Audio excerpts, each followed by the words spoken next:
Thank you. I'm very softly spoken, so I don't... Can you hear me? Oh, terrific.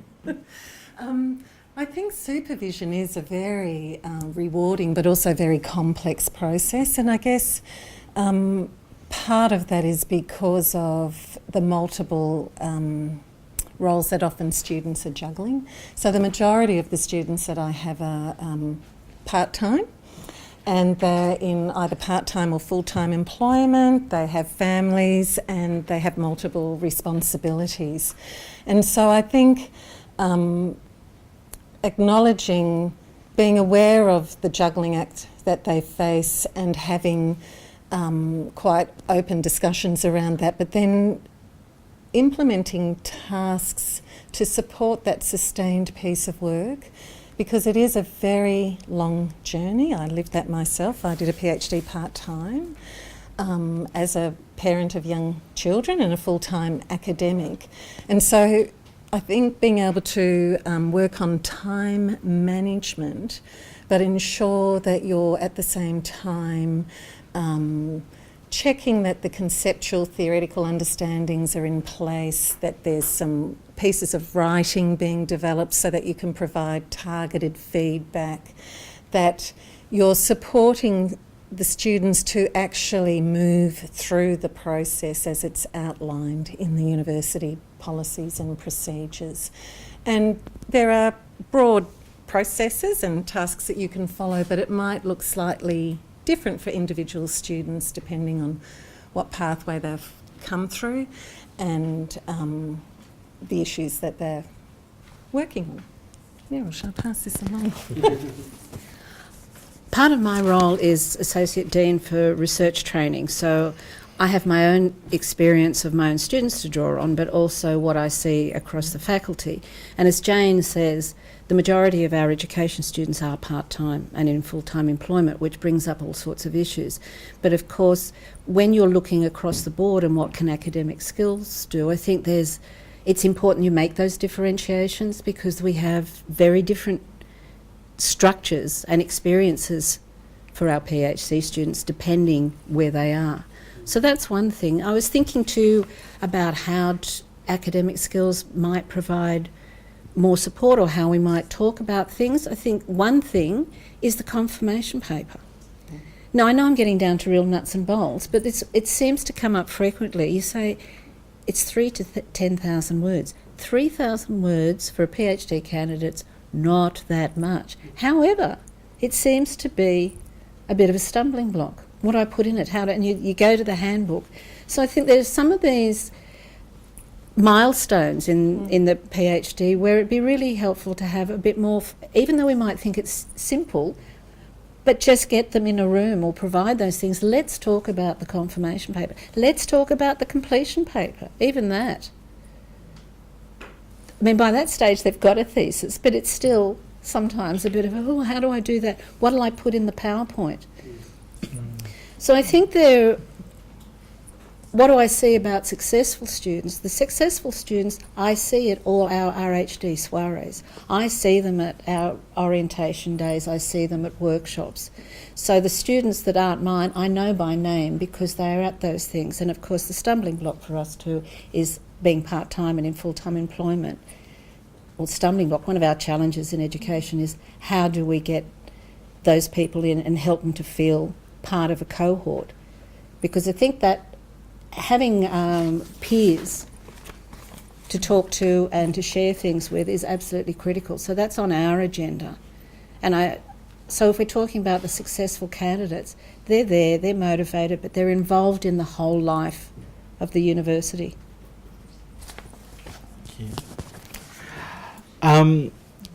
Each of my students is a little bit different. It's really horses for courses, really, and I think my supervisory skill is very dependent on each student and what they need. And some I give very, very structured tasks.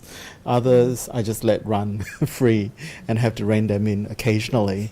I think one of the challenges when you do that is you really have to get to know the students, what they want to do. it surprises me, and I know that you were talking about engineering earlier on, and I am in the Melbourne School of Engineering, although I'm in information systems where the requirement of language is that much higher than some of my colleagues who couldn't care less if they wrote a proper sentence. Whereas for us, it is you know, that's the most important thing. And there's a lot of conceptual development work that has to be done, so you require lots of writing as well. So what we have to do with the students is to actually know, to get them to understand what the end game is.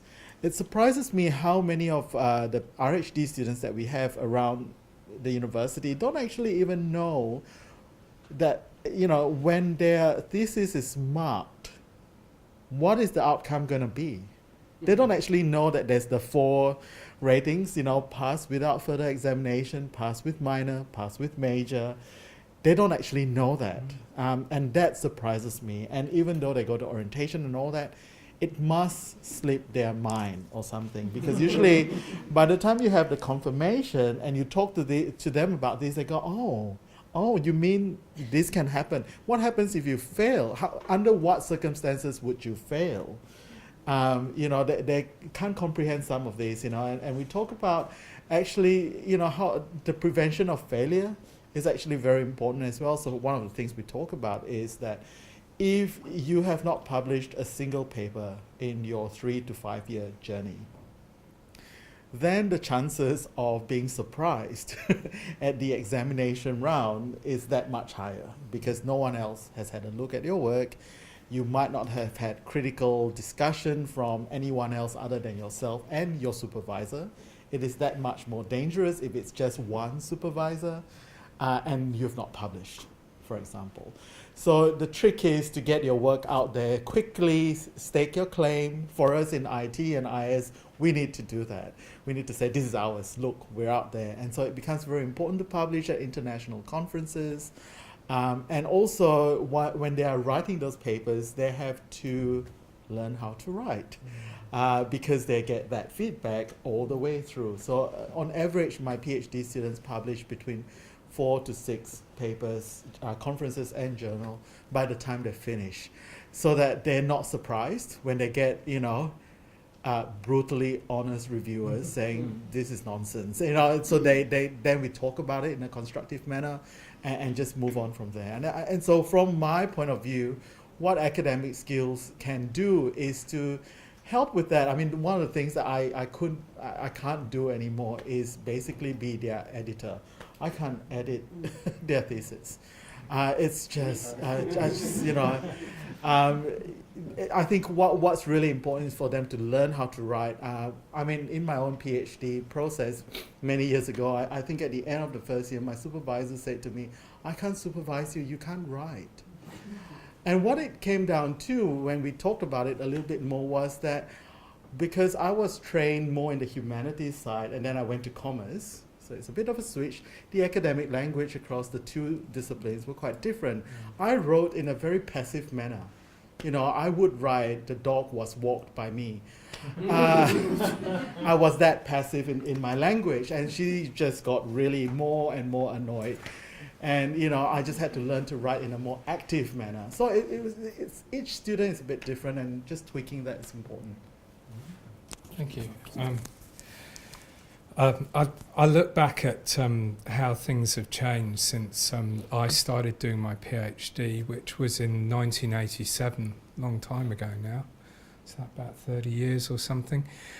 It was a completely unstructured process. Supervision usually involved a couple of hours down the pub with my supervisor, sometimes chatting about my work, sometimes chatting about history, sometimes chatting about none of those things, the quality of beer or the quality of the company. There was virtually no impetus to drive you through the process. You were left very much on your own. It was a very independent, to succeed, you had to be really independent. I think so much has changed, particularly, say, in the arts faculty, where now we're actually insisting that they do coursework during that first year of their PhD. And a lot of that coursework does the trick of what was being talked about here, getting them ready for their confirmation paper, doing their lit review so they can incorporate that into their report. So they seem to have quite a lot of support at that kind of early stage within our own faculty. And I have to say that I think that that system is showing signs that it might work quite well. I think there needs to be some tweaking around the subjects that they do. There may be some need to address more practical issues. In this instance, what I would look for is there to be support from the ASU, but not duplication. I mean, one of the problems that I think Melbourne University has got is a duplication of services across different organisations and different bodies. So we have to be careful to avoid that. In terms of the supervision of the students themselves, well, it is an individual process. Each student is completely unique. I look at the people that I'm supervising. I have a retired professor, for example, that I'm supervising, who has had some degree of power in the institution that she came from, which makes the relationship quite different. Others, I had a guy rock up with 140,000 words on his first day. He'd been writing it as a hobby, basically. What do you do with that? That has not been an easy process, I have to say. It has been a really difficult process. Probably the hardest supervision I've done is the person that rocked up with a thesis. And then you get the others. You get the people like I was in 1987, actually hoping to have an academic career, actually wanting to go on, more for them to be university lecturers or whatever. And their needs, I think, are very different to, I wouldn't call them the hobbyists, that would be denigrating the exercise that they're involved in. But these are people that are doing it almost for the, they're doing it for the love of it. It's a really kind of the old liberal humanities kind of desire, knowledge for knowledge's sake. But the younger people, the people like I was in 1987, have a completely different set of demands. And these are the people that you have to push in a completely different direction. Publication becomes absolutely critical. And one of the problems we've got, particularly in the humanities, and it may be the case across the rest of the disciplines represented here, is there are not enough jobs for these people. We take on too many PhD students and there are not enough jobs for them. So the most that you can really do is to try and push them. And in our instance, conference papers are not enough. They've got to publish in journals. And this is a difficult thing, teaching people to write for journals, teaching them all the techniques that they need, even down to the process of citation, which is the most frustrating and gnarliest part of our business, and nobody likes it and nobody's good at it, even down to those kind of things. And then quite often you do become an editor, and there's a lot of demands from my students to edit their work. There's not that level of independence. And how do you resist that? Particularly with the younger ones, you're talking about their careers are on the line and you've got to support them. So it's kind of tricky, and I'm not sure how the ASU could feed into that. Okay. Thanks. I'm not sure we can feed into that because we don't edit. What we do try to do is give them the skills to self-edit. But as we've just learned with the paper before, for additional language speakers, it's even harder, but even for local students, native speakers, it's a long process. They just don't pick it up quickly, and you just can't do a 2-hour workshop and then you're able to edit their own work. So, and I think that's a challenge for us, is that it's a process that takes a lot of time, and unfortunately we often see students coming to us or being sent to us by some supervisors, and they come and the supervisor says they have to submit in 3 months and they can't write. Fix them. Yeah? So where we see this problem is often that there is not enough awareness of that, there's not enough checking in. There's not enough looking at the skills at the start and saying, you're smart and you have good potential, but you really need to start on writing, work on your writing from the beginning, because you've got 3 or 4 or 5 years there. You will need that time to get there. I'm starting to open it up because I'm sure there's a lot of questions.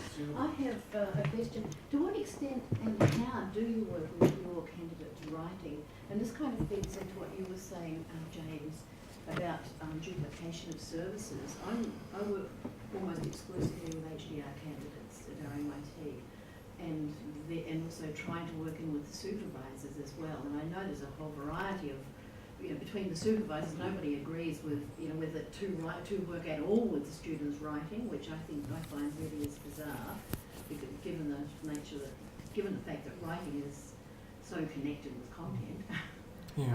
To yes, I proofread and edit all of my candidates' theses. Obviously, these are brand new supervisors who have one candidate at the most. But just a general feeling, from you. I mean, how do you work with them, and how do you see our work, or the interface, I guess, between what you do with the students' writing and what we could do, perhaps? Does someone want to take that? I could start. I think each student, you could very quickly identify what are the key problems. There are those who absolutely can't write. I mean, in the first place, if your proposal is not coherent, or your Skype interview or whatever with international students is not coherent, I would be very, very wary of taking them on, unless if I was interested in investing in that. That's the first thing. The second thing is most of the students can write to a greater or lesser extent. And they just have certain patterns that you have to identify. Some of them don't use certain words, some of them use certain words a lot, some of them write in a particular style. If you just highlight these to them very early in the game, and then you'll spend the next 2 years correcting it. But if you kind of wait till the last year, why hasn't it been talked about? So one of my favorite is, I have students, international students. The first thing I teach them, the first word, thing, rule, blanket, is there's no such word as literatures. Evidences and researchers. Yes, researchers and literatures, and after the first year they stop using it. But I have to kind of keep reminding them, and it's you see patterns, and it's not across all of them. You just see patterns, and that's what I do. Thank you.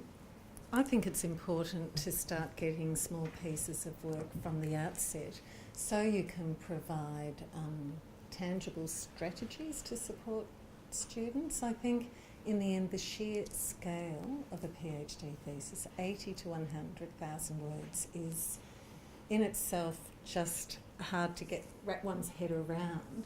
And if you can be looking at pieces of writing and supporting students to build a clear narrative, I think that's extremely helpful for the longer term journey. And I will refer students to academic skills with maybe some specific advice. Let's think about structure of headings, subheadings, topic sentences. How can you build this narrative over time?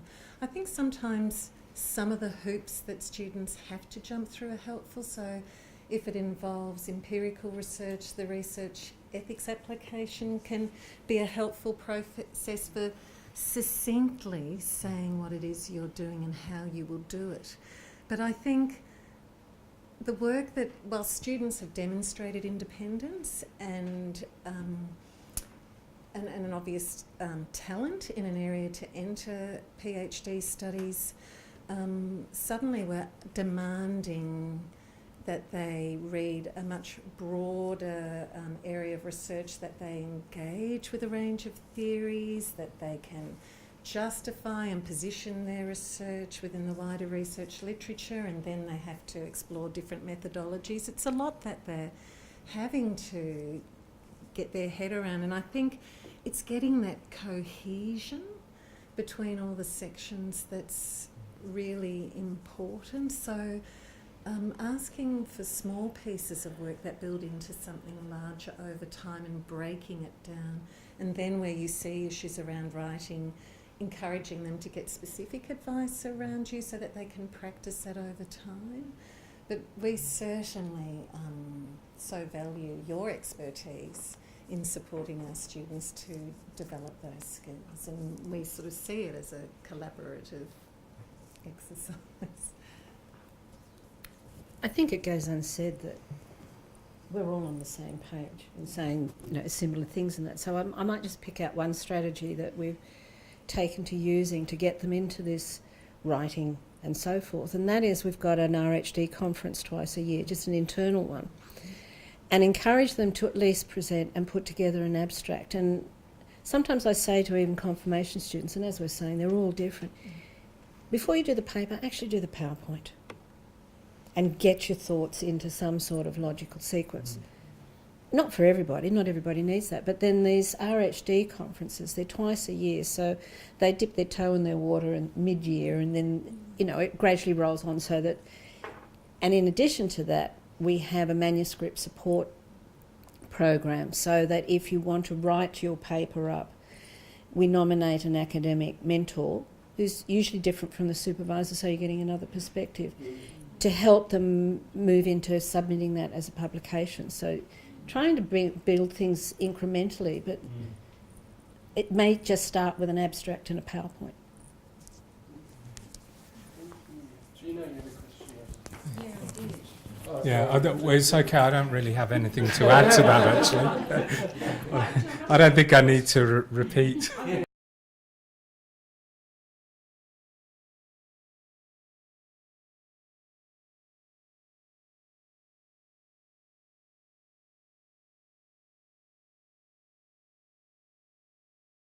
Me? Oh, I've got a very broad range of different topics.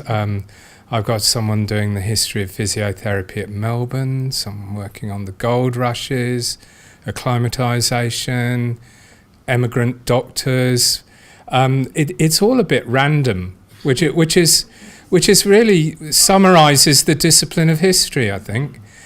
History is a funny discipline. I'm not even sure that it is a discipline. and obviously there are a variety of different theoretical approaches that people take within the discipline. Yeah, so, you know, an economic historian will try and construct data sets and analyse those data sets.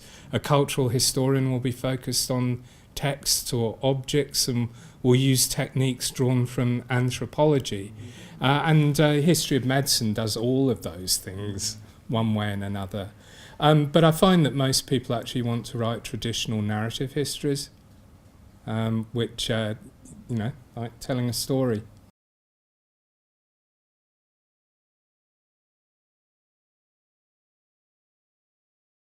That was the gold rushes. Yes, it was. He's just submitting. It's been a fraught process, as I say. I won't say more than that. Yeah. One of the most common things I come across, and notwithstanding the grammar and the English expression, that sort of thing, which is covered, is the supervisor-candidate relationship, and sometimes the supervisor-to-supervisor relationship. And I'm just wondering what your thoughts are on that, because sometimes I've had students literally in tears of frustration that Supervisor A says do this, and Supervisor B says no, don't do this. Specifically particularly when they come from different disciplines, you've got interdisciplinary supervision. I don't know, what's your... And it's a big thing to talk about, I know that, but it's... I only supervise with people I know. And even if we don't agree on methodology, that we get along and we can sort it out. And that's really important. I never go into a supervision blind. You know, it's like going on a blind date and then agreeing to marry. It's just, yes. I'm very careful. We do we do team supervision for all our students. And so we have to pick and choose and be very careful. Yeah. It's a responsibility. It's not the student's responsibility because we put together this team. as well. So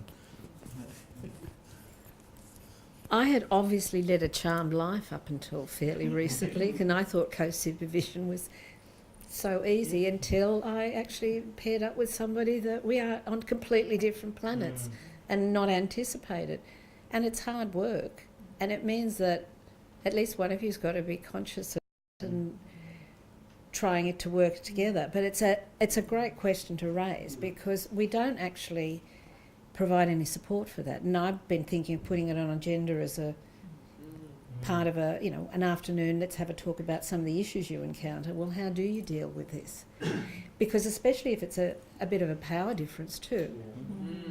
So do you have in your faculty kind of a research office which has a kind of shepherding role for the RHD students? Because that seems that's something where the students, they have that opportunity to go to people that are a little bit removed from where they might have this kind of issue. And they usually come to me eventually, and that is part of my role is neutral, supporting the student and so forth. So yes, me and a box of tissues. Managing that role must be fraught with, must be so hard. Yes. But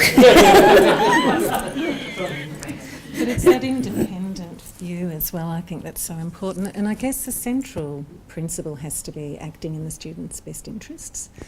And so I think as a supervisor you have a responsibility to, if you're concerned, to actually share that with the other supervisor. And then if there are concerns, we've got people like Meryl and other support people who can come in and support that process as an independent person, which is really important. Because that's always been, in that situation, as Steve spoke about, that's always been my is to actually go and speak to that third party that has that kind of... Because we do see students every now and then, and probably actually increasingly, as you said, as interdisciplinary theses become more common, we see it more and more. And there are some students where obviously the supervisors don't have the interests of the students at the first front of their mind, but it is about their position and their approach and their research. And I've heard from students that they have supervisors that don't talk to each other. Oh yes. Because they don't like each other. And then they get conflicting advice and they say, I don't know what to do. And and they do end up in tears sometimes. One of the students in my thesis writing circle has advised the others, because of exactly this, to always have the supervision sessions with both supervisors and more than one. Yeah. He says the bad cop is much less brutal.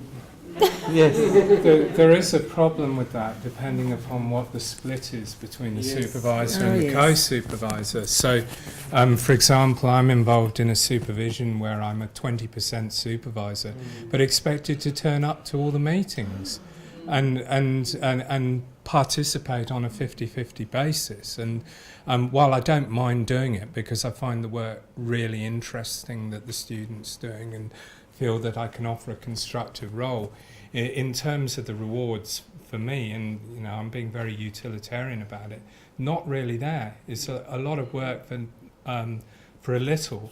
I do a lot of 80-20 splits where I'm 80 and the person that's 20 doesn't do a lot. They're just there as another sounding board. But I do think that having both supervisors in the room for a major supervision is probably the best thing possible. Challenging, just logistically as well. And I think if they don't talk to each other, they might not want to be in the same room either. So, sometimes it's almost unresolvable. I'm just thinking of a master's student I was working with who was doing a thesis on between Chinese medicine and fashion. It was the effect of clothes, particular types of clothing on the skin. And of course, we talk a lot about academic literacy is plural, different discourses and different disciplines, and these are widely closed disciplines, and that was a very tricky... Well, the ideal of interdisciplinarity is philosophically questionable. Yeah. I mean, we take it for granted because there's a big rhetoric around interdisciplinarity, but actually, usually what it is multidisciplinarity. Unless you're in a hybrid discipline like cognitive science or something like that. Those tribes and territories are yeah. firm, firmly fixed. One of the other mechanisms we have in my department or school is we also have advisory panels. So not only do you have the supervision team, you also have the advisory panel, which meets once every 6 months, where the students actually can speak with the advisory panel, independent of the supervisors as well. So that's actually very important. So you know that supervisors actually have to be there. And presumably the person in charge of that panel gives the opportunity to the That's students, right. say if they've got any issues Yes. in private, because we certainly do Yes, that too. that's very important as well. But how frank do you feel they can be at those? Because quite honestly, sometimes, and I only say this because it's a dynamic I encounter, is that they feel intimidated. I guess that's why the supervisors are never the chair of the advisory panel.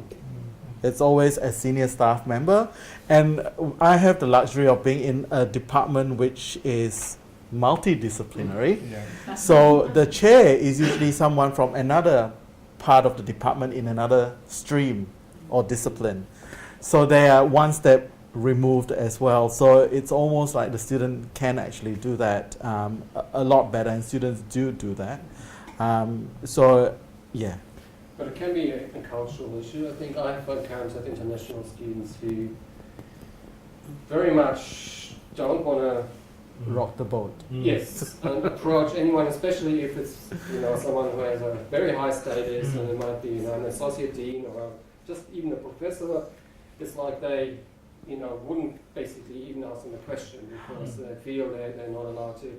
And there's a lot of misconception. I remember Roger, one of our advisors, had a student once who was really struggling with something. It took Roger a long time to work out what the issue was, and the thing was that the student didn't agree with one of the things his supervisor had said and asked him to do, but he felt he couldn't talk to the supervisor about it because he thought his supervisor would examine his thesis. And if he wouldn't follow his advice, he would fail him. See, so that's not a surprise because so many students don't actually know what the examination process is, don't even know what the outcome could be. So that's one of the things. And I think it's also important to involve another group, and that's the group within schools who are interested in internationalization. For example, you have Associate Deans International who understand these issues, to be talking to the research side as well. I'm also Assistant Dean Exchange and Global Mobility. So one of the things that I do also is to talk to students and to tell international students that we're not going to, black mark you because you disagree with your supervisor, which is very different from my own process. When I did my PhD as an international student many years ago, and I was asked to come to a panel like that with new PhD students, and one of the first things that I said to the students is, don't forget, your supervisor is like a god. And can you imagine the academic skills advisors who were in the room just went, say that. So I've moved very far from that. But I think it's really important. That's a very cultural thing, you're right, that we need to have staff say that to students as well. I think too that possibly there needs to be more conversation between somebody in my position and academic skills if a problem comes up. I mean, you're saying, I have had a supervisor say to a student, if you put that in, you'll fail. We've since reorganised that supervision. I had another supervisor where a student's completion seminar was scheduled for a Thursday. They had a meeting on a Wednesday, and the student was told, you're not ready and I don't want to supervise you anymore. Oh. And so, but some of the solutions to that is having a bank of responsible, experienced supervisors that can pull you out of a hole, so that you have some there that can pick somebody like that up and you can smooth it over. But there's some horrible stories. Let's hear from PhDs. I was just going to bring it back to how you say a lot of PhD students don't really know what an examination is, what happens when you finally submit and so on. I can just say I suppose I relate to you that when the second year now, after first year confirmation, the confirmation process was totally untalked about, you know what I mean? The supervisor sort of assumed we knew what was happening.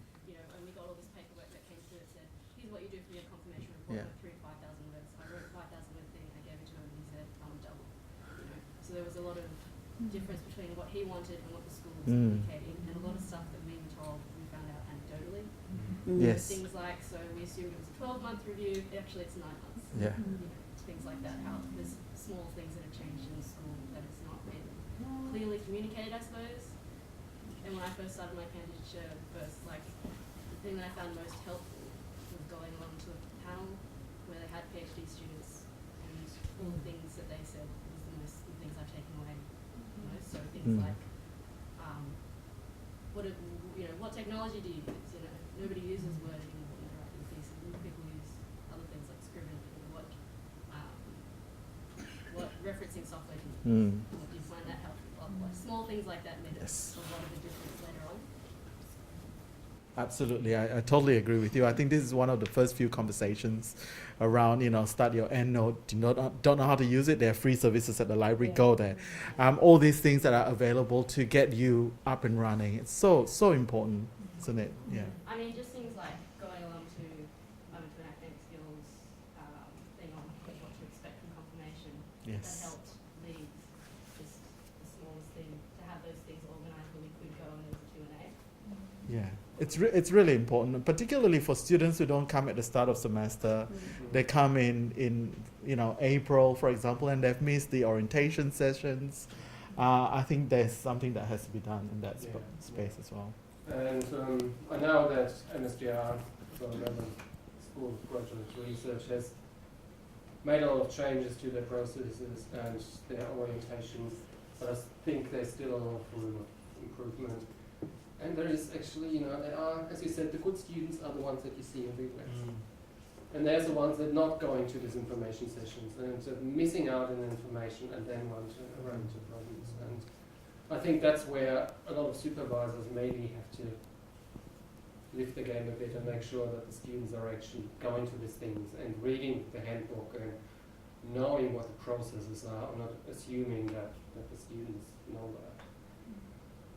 And I think what you said, sort of the milestones, and I think that's where we put a lot of our effort in, where we do the workshops about, getting ready for confirmation, getting ready for completion, and where we do things about writing the literature review, and where we do things about editing your writing yourself, etc. And that's, I think, where we can add value to that. Okay. I think thesis writing circles are a really useful interface between students and supervisors, because students can get different perspectives from their supervisors on their writing. They advise each other, and also you can kind of notice if a student is having patterns of error that they may not even know they need to ask for advice. Then I approach that student outside of the thesis writing circle and say, would you like to come and talk about this? And so it's a way of, engaging with students who would not be coming necessarily for advice, and whose supervisors might not send them because they're doing actually pretty well, but there are things they need to know. Yeah, and I think that's the thing too, like what we've spoken about earlier today. I think the value of learning from your peers, I think, is really incredible, and especially for PhD candidates, because it can be a very isolating experience as well, as you said earlier. If they engage and if they participate in these things, and if they talk to other students who are in a similar situation, they gain a lot from that. And the thesis writer circles, I think, are really valuable in, you get feedback from other people, but you're actually learning to critique as well. I mean, if you want to be an academic, that's part of your job, is to read other people's work and give them feedback. So that's a really good, I guess, like an apprenticeship in a way to be an academic. Just picking up something that Neril was getting at before talking about supervisors that don't, for whatever reason, don't meet requirements or need to be let go of. Do you have any, serious question, do you have any supervisor training at the start of when a new starting in? There is supervisor training that MSGR does, and which you have to do for registration. So that's all now in place. What we're putting into place in our faculty this year is a bunch of supervisor soirees, rather than just the RHD ones, where we're going to focus on things, and things like leading up to confirmation. I mean, there are a lot of new supervisors, or they haven't had many students go through. So we're going to try and identify some of the issues that come up on a regular basis and have some more informal within the faculty type of. I'll report back. I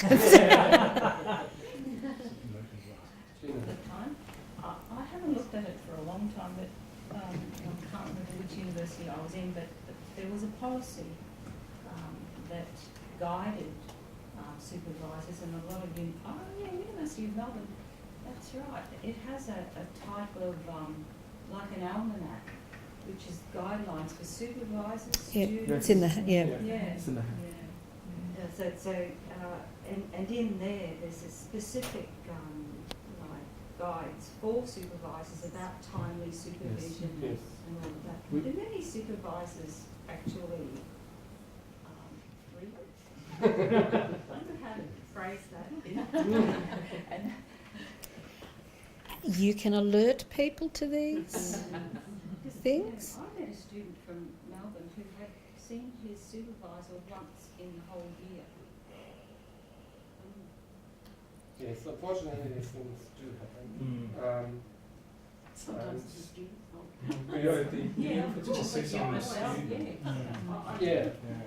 I think that's the issue then again. If you have these students who just accept that, and that may be a cultural thing again where they feel they can't complain because it's an authority figure and it's a god and you can't complain that the god's not talking to you. It's kind of like what we get, cancel, and eventually you get some of that. I don't have enough to give you yet, I don't have enough to give you yet. Yeah.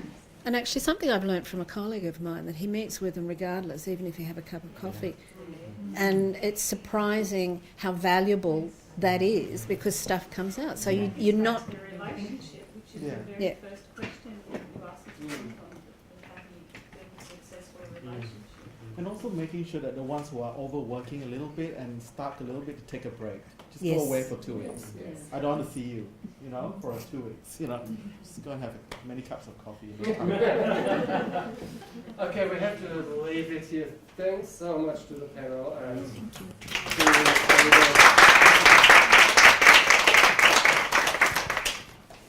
it's always very valuable, I think, to hear these things and to have these group discussions and and there was a lot of agreement, which is maybe not unexpected because the supervisors that probably don't have the interest of the student that much in their mind might not come to the session. Thank you everyone for attending, and thanks again for this great day, and for especially to Steve and Simon and Ariana.